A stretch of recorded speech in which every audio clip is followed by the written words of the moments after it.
Hello my dear students, कैसे हैं? उम्मीद है सब अच्छे होंगे और सबकी पढ़ाई अच्छी चल रही होगी। आज हमारा बहुत ही इम्पोर्टेंट जो क्लास है ये खरपतवार का, ठीक है, बीट्स का। जो हमारा बीएससी एजी फर्स्ट सेमेस्टर है या बीएससी एग्रीकल्चर में है, और जो हमारा एमएससी एग्रोनॉमी है, ठीक है, फर्स्ट सेमेस्टर है, इसके लिए बहुत ही इम्पोर्टेंट है ये टॉपिक बनता है। ये टॉपिक जो है जितने भी हमारे एग्रीकल्चर के स्टूडेंट्स हैं उन सब के लिए बहुत ही इम्पोर्टेंट चैप्टर है, क्योंकि भाई जैसे खरपतवार तो हमको मालूम है कितनी कंपटीशन करते हैं हमारी फसलों के साथ। तो खरपतवार के बारे में तो अभी तक आपने अगर मेरे चैनल को सब्सक्राइब नहीं किया, सब्सक्राइब कर लीजिए और शेयर कर दीजिए, ठीक है, इस वीडियो को भी। तो चलिए देखते हैं आराम से। सबसे पहले हम समझेंगे कि खरपतवार हमारे बीड्स क्या होते हैं, ठीक है। तो देखो बीड्स क्या होते हैं, इनकी डिफिनीशन क्या है। बे अनैच्छिक पौधे या बे अवांछित पौधे जो किसी स्थान पर बिना बोए उग आते हैं, जो फसल को जो फसल को लाभ की जगह हानि पहुंचाते हैं, क्या कहलाते हैं? खरपतवार कहलाते हैं। देखो खरपतवार होते क्या है, जैसे ये कोई भी जगह पर हम लोग बोते नहीं है, ठीक है, बिना बोए क्या हो जाते हैं, उग आते हैं। ऐसे हमारी फसलों पर भी उगाते हैं, या ऐसे स्थान पड़े हैं जब खाली स्थान पड़े रहते हैं वहां पे भी ये उगाते हैं, ठीक है। तो अगर ये फसल में उगाते हैं तो फसल में क्या करते हैं, ये लाभ की जगह पे क्या पहुंचाते हैं, हानि पहुंचाते हैं। भाई लाभ तो पहुंचाते नहीं है, क्योंकि खरपतवार जब फसल में हो जाते हैं ना, किसी भी फसल में, जैसे हमारी धान की फसल है, उसमें अगर खरपतवार नहीं हटाओगे तो 65 से लगभग 70% फसल क्या हो जाएगी, नष्ट हो जाएगी, ठीक है। तो डिफिनीशन क्या होती है, वे अनावश्यक पौधे जो किसी स्थान पर बिना बोए उगाते हैं, जो फसल को लाभ की जगह हानि पहुंचाते हैं, क्या कहलाते हैं, खरपतवार कहलाते हैं, इन्हें बोते नहीं है, ठीक है। इंग्लिश में डिफिनीशन देख लेते हैं। A weed is a plant has peculiarities for harm, ठीक है, and greater than it is peculiarities for food. ये क्या करते हैं, देखो ये जो पौधे होते हैं खरपतवार, ये क्या होते हैं, बहुत ही हानिकारक होते हैं। और क्या होते हैं, ग्रेटर देन, जैसे कंपटीशन बहुत करते हैं खाने के लिए। जैसे कोई भी हम पानी उनी देंगे तो ये सबसे ज़्यादा ग्रेड कर लेंगे, सबसे पहले उर्वरक देंगे तो यही ग्रेड कर लेंगे, ठीक है। तो ये हमारा हो गया इंग्लिश में डिफिनेशन। और हिंदी में बहुत अच्छा नोट्स है और बहुत ही अच्छी क्लास है, आराम से पूरा देखना, ठीक है। सबसे पहले हम, और इसके बाद हम देखते हैं कि फादर ऑफ बीड, खरपतवार के जो पिता हैं, या जो बीड शब्द जो सबसे पहले दिया था वो हमारे जेथरो टूल ने दिया था। किसने दिया था? जेथरो टूल, ठीक है, 1731 में दिया था। कब दिया था? 1731 में दिया था, ठीक है। ये फादर है हमारे जेथरो टूल। जेथरो टूल जो हमारे हैं ये भू परिष्करण टिलेज के भी फादर हैं। किसके हैं? टिलेज के भी फादर हैं। इनकी एक बुक है जेथरो टूल की, उसका नाम है हॉर्स होइंग हस्बेंड्री। क्या नाम है? Horse hoeing husbandry. इसको हम ट्रिपल एच के नाम से जानते हैं, ठीक है। इन्होंने इसी में खरपतवार के बारे में बताया है। कौन सी बुक है? Horse hoeing husbandry. इसके बाद हम बात कर रहे हैं, ये हो गई इनका परिचय हो गया। फादर कौन है? जेथरो टूल है। इनकी बुक्स का नाम होगा हॉर्स होइंग हस्बेंड्री। अब जो मेन इंपॉर्टेंस है कि खरपतवारों का, तो मेन इंपॉर्टेंस ये है कि खरपतवारों की विशेषताएं क्या हैं, खरपतवारों की विशेषताएं, करेक्टरिस्टिक्स फॉर बीड्स, यानी कि खरपतवारों की विशेषताएं क्या होती हैं, ठीक है।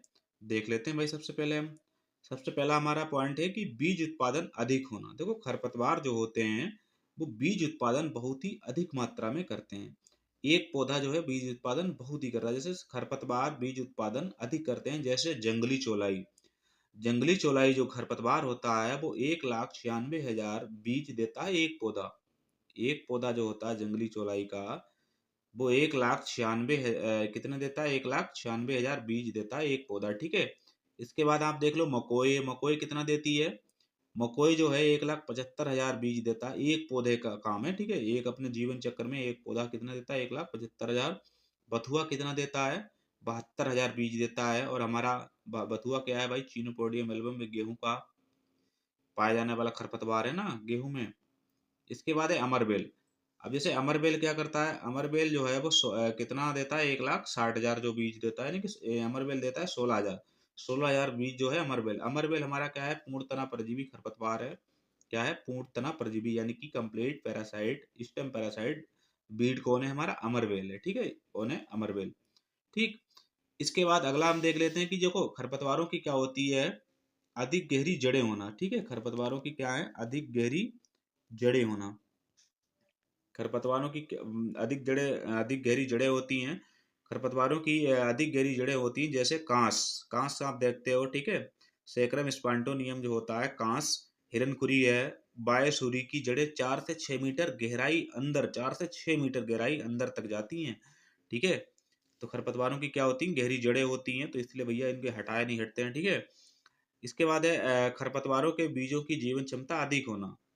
जो हमारे खरपतवार हैं उनके जो बीज होते हैं वो बहुत ही लंबे समय तक जीवित रहते हैं।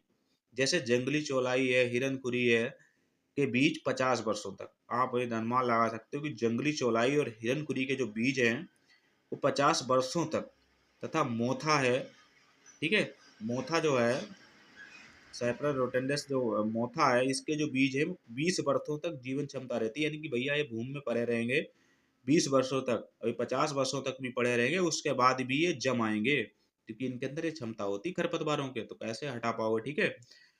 इसके बाद इतना आपको समझ में आ गया ना, तो आप पूरा वीडियो देखना जिससे आपको बहुत अच्छी तैयारी हो जाएगी।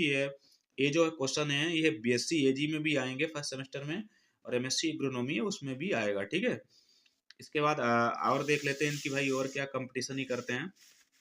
इसके बाद है कि खरपतवार के जो बीज हैं, बीजों का तीव्र अंकुरण होना। तो खरपतवार आप देखते हो कि बहुत जल्दी जम के और तैयार हो जाते हैं। हम लोग देखो धान की फसल लगाते हैं, कोई भी फसल हम बोते हैं, बीज बोते हैं, धान समझ लो पेड़ी की फसल हमने लगाई, पेड़ उसकी बेंड लगाते हैं, ट्रांसप्लांटिंग करते हैं, उसके बाद तब भी आप देख लेते हो कि खरपतवार जम के कहीं और उनसे ऊपर निकल जाते हैं। ये समझ लो कितनी कंपटीशन करते हैं। इसके बाद है खरपतवारों के बीजों पर सुरक्षा आवरण पाया जाना। जैसे खरपतवार जो होते हैं उनके जो बीज होते हैं, तो बीज के ऊपर एक आवरण होता है, कवर होता है, ठीक है, जिसके कारण वो सुरक्षित पड़े रहते हैं। और हमारी फसल के ऊपर जो होता है इतना नहीं होता ना, इसलिए तो बीज के जो खरपतवार के बीज होते हैं उनमें क्या पाया जाता है, सुरक्षा आवरण पाया जाता है। इसके बाद है खरपतवारों के बीजों की आकृति एवं रंग फसलों के बीजों के समान दिखता। देखो कुछ खरपतवार ऐसे हैं जिनके बीज का रंग और उनकी आकृति हमारी कुछ मेन जो क्रॉप हैं उनके समान दिखते हैं, तो उनको हटाना मुश्किल पड़ जाता है, ठीक है, तो वो ज़्यादा ही कंपटीशन कर जाते हैं। जैसे जैसे सरसों के जो बीज होते हैं वो सत्यानाशी के बीज के समान होते हैं, जो सरसों हमारी है उसके बीज जो होते हैं वो सत्यानाशी के समान होते हैं, ठीक है। सत्यानाशी के बीज से क्या हो जाता है आपको मालूम है, ज़्यादा इसको जब पीने से आंखों में अंधापन आ जाता है सत्यानाशी के बीज, क्योंकि ये सरसों के साथ आज के मिलावट चल रही ना, तो ये मिला देते हैं लोग और इसका तेल वगैरह निकाल लेते हैं सरसों के नाम से, ठीक है। इसके बाद है बरसीम के जो बीज होते हैं वो कासनी से मिलते हैं, किससे मिलते हैं, कासनी से मिलते हैं, ठीक है। अब जैसे खरपतवार, अगला पॉइंट है खरपतवार की शीघ्र वृद्धि होना, ठीक है, क्या है, खरपतवारों की शीघ्र वृद्धि होना। खरपतवार क्या कर भाई क्या करते हैं, बहुत ही जल्दी वृद्धि कर जाते हैं। जैसे फसलों की बचा अधिक शीघ्र प्रवाह करते हैं, वह रोगों और कीटों में से बचने के लिए इनके अंदर रोग प्रतिरोधक क्षमता होती है, इनके अंदर खरपतवारों के अंदर। इसलिए आपने जब भी फसल में देखा होगा कि खरपतवार में कभी रोग नहीं लगेगा, ना तो कोई कीट लगेगा, हमारी मुख्य जो फसल होगी उसी में लगेगा, क्योंकि जो फसल होगी उसके पास रोग प्रतिरोधक क्षमता अच्छी नहीं होती है, और जो खरपतवार होते हैं उनके पास रोग प्रतिरोधक क्षमता अच्छी होती है। इसलिए वो क्या करते हैं, उनके ना तो कोई रोग लगेगा ना ही कोई कीट लगता है, और ये अपनी शीघ्र ही क्या कर जाते हैं, वृद्धि कर जाते हैं। हम लोग अगर खेत में पानी देंगे ना तो ये पहले बहुत जल्दी ग्रेड कर लेंगे। इसके बाद है जीवन चक्र जल्दी पूर्ण करना।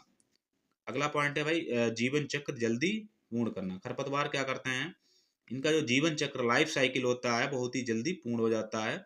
जैसे कुछ खरपतवार वर्षा ऋतु में अपना जीवन चक्र पूरा कर लेते हैं, जो 2 से 4 सप्ताह में ही पूर्ण कर लेते हैं। जैसे हजार दाना खरपतवार है, ये अपना बहुत जल्दी जो है वो जीवन चक्र पूरा कर लेता है, ठीक है। वर्षा ऋतु जैसे रेन सीजन चल रही है ना खरीफ में, तो ये पूरा कर लेंगे। इसके बाद है खरपतवार पानी व उर्वरक को अधिक जल्दी ग्रहण करना। अब जैसे हम खेत में पानी देंगे ना तो खरपतवार उसे बहुत जल्दी ग्रहण कर लेंगे, अगर हम उर्वरक देंगे ना तो खरपतवार बहुत जल्दी उसको ग्रहण कर लेंगे, हमारी फसलों को कम मिल पाएंगे, ठीक है। तो ये विशेषताएं होती है खरपतवारों की, ठीक है। कौन कौन सी विशेषताएं भाई हैं, अगर आपने शेयर नहीं किया ना मेरे चैप्टर को, मतलब जो वीडियो है इसको शेयर कर दीजिए, सब्सक्राइब कर दीजिए मेरे यूट्यूब चैनल को, और लाइक कर दीजिए, ठीक है।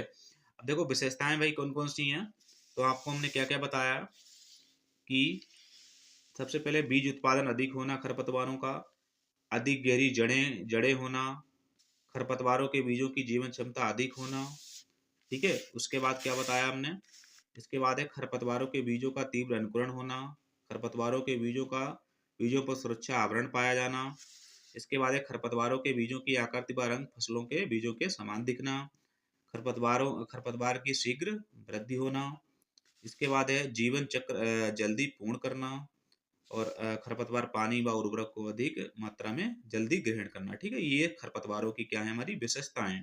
तो फादर ऑफ जो वीड साइंस है वो कौन है हमारे, तो वो है हमारे जेथरो टूल। जेथरो टूल हमारे क्या है भाई, ये भू परिष्करण के भी पिता हैं। खरपतवार क्या होते हैं ये हमने अच्छे तरीके से आपको बता दिया है और इसकी विशेषताएं भी बता दी हैं। ये हमारा पहला क्लास है ये खरपतवार विज्ञान का। इसके बाद में जल्द ही दूसरा क्लास लाने वाला हूँ, तो आप इसको जो है जरूर देखिएगा और बहुत ही ज़्यादा आपकी एग्जाम में हेल्प करेगा। ये बीएससी फर्स्ट सेमेस्टर में भी आएगा और एमएससी एग्रोनॉमी फर्स्ट सेमेस्टर में भी आएगा। ठीक है, थैंक्स फॉर वॉचिंग।